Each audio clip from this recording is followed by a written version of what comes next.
আসসালামু আলাইকুম বন্ধুরা, আমি এখন আপনাদের একটি কবিতা পড়ে শোনাবো। চলুন শোনা যাক। শৈশব হতে জাগিয়ে দাঁড়া ইটা বাদ দাও গেছে। শৈশব হতে জননী সেবা করিতেন দিবা জামি, দুপুর রাত্রে জননীর জাগিয়া ডাকিলেন বাসাধর। বড়ই পিঁয়াজ পানি দাও বলি মুদিলেন দুই নয়ন, দেখিলে বালো ঘরের কোণের কলসিতে নেই পানি। বহুদূর পথ ঝর্ণা হইতে কলসি ভরিয়া আনি,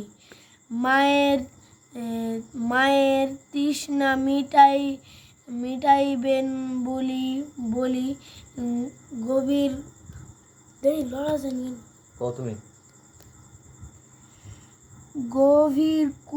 গভীর অন্ধকার ছুটিয়া বাইর হইলেন একাকী কলসি লয়া ঘাড়ে। মাথায় এত নিচে করলে তো হবে না।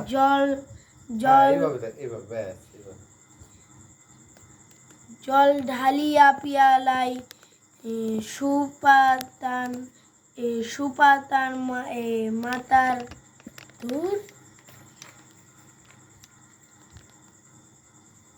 সুপাতান মাতার শয়ন সীমায় দাঁড়িয়ে রহিল ঠাই। ভাঙ্গালেন নিন্দা হবে অপরাধ, কখনো ভাঙ্গিয়া বেলিদ। সেই ভরসায় পানি হাড়ে কি হাতে খাড়া রইলেন সে বাইজিৎ। পূর্ব গগন ফর্সা হইল ডাকিয়া উঠিলেন পাখি। শেষ। বলো ভাই, বন্ধুরা কেমন হয়েছে বলো। বন্ধুরা কেমন হয়েছে আপনারা কমেন্টে জানিয়ে দেন। আর ছোট ছেলে হিসাবে, ছোট বাচ্চা হিসাবে অবশ্যই লাইক দিতে ভুলবেন না, ঠিক আছে?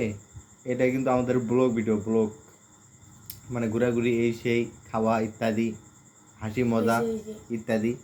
হ্যাঁ, ভিডিওতে অবশ্যই একটা লাইক দিবেন। আমাকে কি দেখা যায়? মনে হচ্ছে দেখা যায় না। এই যে আমি